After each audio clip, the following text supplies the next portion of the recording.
আমাদের second day doctor দেখানো।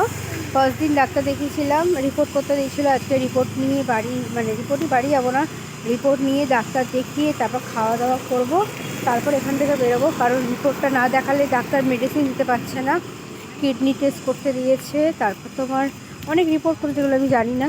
মানে আমার আজকে রিপোর্ট হলো দুটো, আর বাকি রিপোর্ট হয়তো 1 মাস পর করতে বলেছে। 1 মাস পর রিপোর্ট, 2 সপ্তাহ পর করে, 2 সপ্তাহ তো এখানে থাকা তো সম্ভব না। আর 1 মাস পর আমরা ডাক্তারকে রিকোয়েস্ট করার পর ডাক্তার বলল ঠিক আছে, কোনো প্রবলেম, তো আপনারা 1 মাস পরে এসে ডাক্তার দেখাতে পারবেন। তো চলো এখন একটু খেতে যাচ্ছি, আমাদের রিপোর্ট দেবে 1টার সময়, এখন বাজে 11:30। তো খেয়ে নিয়ে তারপরে রিপোর্ট নিয়ে ডাক্তার দেখাবো, তোমার সাথে শেয়ার করবো। কেন ভেতরে, সত্যি কথা বলতে ভেতরে আমাদের কলকাতা হলে আমরা একটু ভিডিও করতে পারতাম, কিন্তু এটা তো কলকাতা না, ভিডিও করতেও ভয় পাচ্ছি, রিস্ক পাচ্ছি কেউ যদি কিছু বলে, ওই জন্য। তো ভেতরে ভিডিও করতে পারিনি। হসপিটালের ভিডিওটা যেটুখানি পেয়েছি করেছি।